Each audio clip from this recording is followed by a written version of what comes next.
Selamat datang, let's ikuti saya sebagai owner Magic V5 dan hari ini saya akan menunjukkan kepada Anda bagaimana cara melalui proses pengaturan ponsel ini.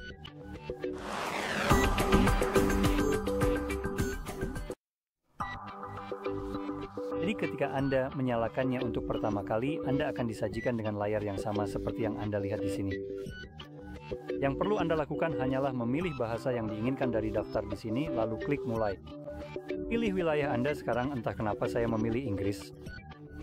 Saya tidak pernah menyarankan untuk memilih wilayah Inggris, bahkan jika Anda berasal dari Inggris. Maksud saya demi Tuhan, bahkan orang Inggris sendiri sedang membenci pemerintah mereka saat ini. Jadi ya, pilih saja wilayah lain yang termasuk Uni Eropa, misalnya seperti Polandia. Alasannya adalah jika ada undang-undang yang memaksa perusahaan untuk mematuhi aturan yang ramah konsumen, biasanya itu berasal dari Uni Eropa. Dan jelas, ya dengan berpura-pura bahwa Anda berada di sana, mereka harus memperlakukan Anda dengan jenis perlakuan hukum yang sama seperti yang diasumsikan. Jadi, sebagai contoh yang sangat jelas, saya sendiri belum mengujinya secara langsung karena memang saya tidak bisa melakukannya, tapi saat Apple dipaksa untuk secara signifikan membuka ekosistem digital mereka di wilayah Uni Eropa karena perilaku monopoli yang pada dasarnya telah membuat mereka dibawa ke pengadilan hukum. Jika Anda berada misalnya di Polandia, itu berarti mereka harus membuka toko mereka untuk toko pihak ketiga yang bisa Anda gunakan sebagai pengganti App Store. Namun Amerika Serikat tidak akan mendapatkan perlakuan yang sama karena mereka tampaknya tidak kalah dalam kasus tersebut di sana. Jadi sebagai informasi, Anda mungkin ingin beralih ke sesuatu yang memang lebih ramah untuk Anda. Sekarang kita lanjut, kita punya syarat penggunaan, kita punya perjanjian lisensi pengguna akhir, dan kita juga punya pernyataan layanan dasar yang saya sendiri tidak yakin kenapa kita harus menyetujui beberapa pernyataan layanan dasar. Tapi tampaknya memang harus, kalau tidak kita tidak bisa melanjutkan. Anda juga bisa mengetuk bagian detail, tapi jujur saja tidak ada dari kita yang pernah membaca teks apapun di bagian detail. Saya sendiri belum pernah membaca satu kata pun dari itu. Jadi, ya kita semua tahu bahwa sebenarnya perangkat ini bukan benar-benar milik kita dan perusahaan-perusahaan besar tetap punya kendali paling besar atasnya. Jadi ini bukan rahasia lagi. Bagaimanapun juga, lanjut. Setelah kita menyetujui sesuatu yang bahkan tidak kita baca, kita bisa memasukkan kartu SIM kita. Sekarang ada dua cara berbeda yang bisa Anda lakukan, yaitu dengan memasukkan kartu fisik yang ada di sini, atau dengan menambahkan eSIM yang memungkinkan Anda memindai kode QR yang akan menjadi eSIM Anda dan menggunakannya sebagai pengganti, atau saya juga bisa langsung klik lanjut tanpa menambahkan salah satu dari keduanya, itu juga tidak masalah. Selanjutnya kita punya opsi untuk terhubung ke jaringan. Langkah ini menurut saya opsional, kita akan lihat apakah jika saya klik lewati, apakah akan memaksa saya atau tidak. Tapi jelas Anda bisa terhubung ke jaringan di sini jika Anda punya yang bisa dihubungkan, dan sepertinya saya bisa melewatinya, jadi itu bagus. Nah, Honor tidak memberikan notifikasi apapun tentang konsekuensi jika bisa disebut begitu dari tidak memiliki koneksi jaringan baik melalui SIM maupun Wi-Fi. Jadi saya di sini untuk memberitahu Anda bahwa satu-satunya konsekuensi jika memang bisa disebut sekeras itu adalah pertama, tanggal dan waktu akan diatur secara otomatis. Itulah mengapa halaman ini muncul. Akun Google tidak akan muncul selama proses pengaturan. Jadi, Anda tidak bisa login dan Anda tidak akan bisa memulihkan aplikasi dan data serta mendapatkan pembaruan perangkat lunak. Sekarang, hal ini hanya berlaku selama proses pengaturan dan setelah selesai, Anda bisa terhubung ke jaringan kapan saja dan pada dasarnya mengubah semua pengaturan tersebut agar sesuai dengan kebutuhan Anda. Jadi sebenarnya, hal ini tidak terlalu berpengaruh juga. Selanjutnya, kita punya layanan Google seperti pemindaian lokasi dan pengiriman data pengguna serta diagnostik. Sekarang kita bisa mematikan semua itu, misalnya yang ini, dan jujur saja Google tetap akan mengumpulkan data pengguna dan diagnostik mereka dengan cara apapun, baik dengan atau tanpa izin kita. Kalau tidak, mereka tidak akan terlibat dalam gugatan anti monopoli. Selain itu, biasanya ketika Anda mematikan hal-hal seperti misalnya lokasi, perangkat masih bisa melacak di mana posisi Anda secara tepat hanya dengan sinyal yang tetap diterima dan kemudian melakukan triangulasi posisi Anda tanpa izin Anda. Jadi sebenarnya tombol-tombol ini tidak benar-benar berfungsi apa-apa.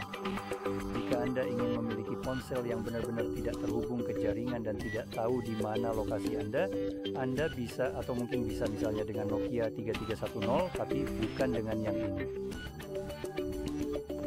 Selanjutnya kita punya data dan privasi. Saya akan abaikan saja ini pada dasarnya hanya wow dan menjalankan Google. Jadi lanjut ke perlindungan perangkat. Kita punya beberapa cara berbeda untuk melindungi perangkat kita. Salah satunya dengan sidik jari, pengenalan wajah, dan untuk kata sandi kita punya PIN, pola, atau kata sandi. Sekarang, jika Anda berencana menggunakan salah satu dari dua yang pertama, itu adalah biometrik dan biometrik tidak 100% dapat diandalkan, jadi perangkat juga akan memaksa Anda saat mengatur salah satu atau keduanya untuk juga mengatur PIN, pola, atau kata sandi, yaitu cara fisik untuk membuka perangkat yang tidak terpengaruh oleh biometrik yang kadang-kadang tidak mengenali Anda tanpa alasan. Atau sebagai alternatif, Anda bisa saja melewatkan perlindungan perangkat Anda sama sekali, tapi jujur saja, perangkat ini tidak murah. Jika Anda kehilangannya, akan lebih baik bagi Anda jika siapapun yang menemukannya tidak bisa sembarangan mengakses semua yang ada di perangkat maupun perangkat itu sendiri. Dan dengan melindunginya, itu pada dasarnya berarti mereka tidak akan bisa, karena mereka bahkan tidak akan bisa mereset perangkatnya, atau jika mereka berhasil, mereka tidak akan pernah bisa menggunakannya karena perlindungan FRP. Jadi saya sangat menyarankan untuk mengatur ini, karena jelas ini akan melindungi ponsel Anda dan juga data pribadi Anda. Selanjutnya, kita punya layanan yang ditingkatkan. Anda bisa membaca sendiri apa saja fungsinya. Saya akan memilih tidak, terima kasih. Layanan lokasi, ini juga sudah kita bahas sebelumnya. Jaga agar perangkat lunak Anda tetap terbaru. Sekarang sepertinya hanya ada satu tombol di sini, yaitu aktifkan dan lanjutkan, tapi sebenarnya kita bisa menonaktifkannya dengan mengklik di sini. Perbarui secara manual, lalu pilih abaikan. Jadi ini berarti saya sekarang akan memperbarui perangkat saya secara manual. Misalnya dengan masuk ke pengaturan dan mencari pembaruan sendiri. Selanjutnya, kita punya navigasi sistem, apakah menggunakan gestur atau tombol. Pilih saja yang Anda inginkan. Anda juga punya opsi untuk mempelajari gestur di sini. Saya sendiri sudah tahu cara menggunakannya. Saya akan memilih melanjutkan. Berikutnya, Anda memiliki mode layar beranda standar, mungkin standar untuk ikon, yang pada dasarnya berarti semua aplikasi Anda berada tepat di tengah layar beranda. Atau kita memiliki mode laci, pengalaman Android yang umum, yang akan saya pilih. Dan terakhir, kita memiliki pemberitahuan kecil yang paling mengejutkan tentang kerapuhan perangkat tersebut. Saya melihatnya sedikit keras. Jadi saya akan melepas lapisan pelindung layar bagian dalam dirimu sendiri. Sekarang, pelindung itu akan terlepas sendiri setelah beberapa waktu, jadi Anda tidak perlu khawatir tentang hal itu. Tapi pelindung ini bisa diganti, jadi itu sesuatu yang perlu Anda ingat. Dan kemungkinan besar Honor mungkin menawarkan penggantian gratis untuk layar ini jika mulai terlepas saat masih dalam masa garansi, tapi saya sendiri belum pernah benar-benar mencari tahu lebih dalam soal ini. Saya tahu Samsung pasti melakukan hal itu untuk beberapa kasus tertentu. Selanjutnya, hindari menekan benda tajam ke layar bagian dalam karena layarnya terbuat dari plastik dan sama rapuhnya dengan ego Inggris. Dan jika Anda mengabaikan hal ini, Anda akan mendapatkan masalah seperti ini. Biar saya bersihkan dulu layarnya. Sekarang Anda bisa melihat masalah seperti misalnya yang ini di sini penyok, yang ini juga Anda bisa melihatnya, dan saya tidak tahu apakah saya bisa menangkap yang ini. Ada beberapa titik.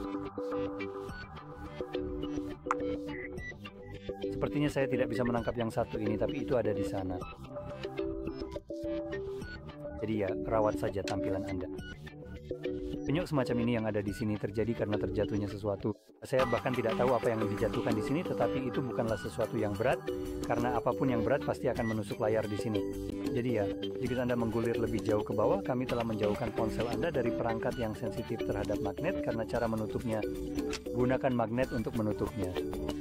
Jadi apapun seperti alat pacu jantung atau sejenisnya bisa terpengaruh oleh hal ini. Anda ingin menjaga benda-benda itu tetap jauh dari ponsel Anda atau ponsel Anda dari benda-benda tersebut. Jika kita menggulir ke bawah, kita menemukan bahwa hal-hal berikut adalah kejadian normal. Oh, ini mengacu pada suara saat Anda membuka dan menutupnya. Sekarang sejauh yang saya tahu, saat ini suaranya terdengar normal. Namun setelah beberapa waktu, Anda mungkin akan mengalami suara berderit aneh, seperti jika Anda pernah memiliki kertas tebal yang diremas lalu dibuka kembali dan menghasilkan suara aneh. Nah, seperti itulah suara yang akan dihasilkan layar setelah beberapa waktu. Jangan khawatir, ini normal. Ini sebenarnya tidak merusak layar, setidaknya tidak secara langsung. Saya cukup yakin proses melipat itu sendiri pada akhirnya bisa merusaknya, tapi Tidak ada yang bisa saya lakukan soal itu, tapi suara tersebut memang hal yang normal terjadi pada perangkat yang bisa dilipat. Sekarang ada juga informasi tentang komponen presisi. Hindari mengekspos ponsel ke cairan, jadi sepertinya perangkat ini sebenarnya tidak tahan air maupun debu, jadi jauhkan dari air. Mari kita klik selesai yang akan membawa kita ke layar utama. Kalau Anda merasa ini sangat membantu, jangan lupa tekan like, subscribe, dan terima kasih sudah menonton.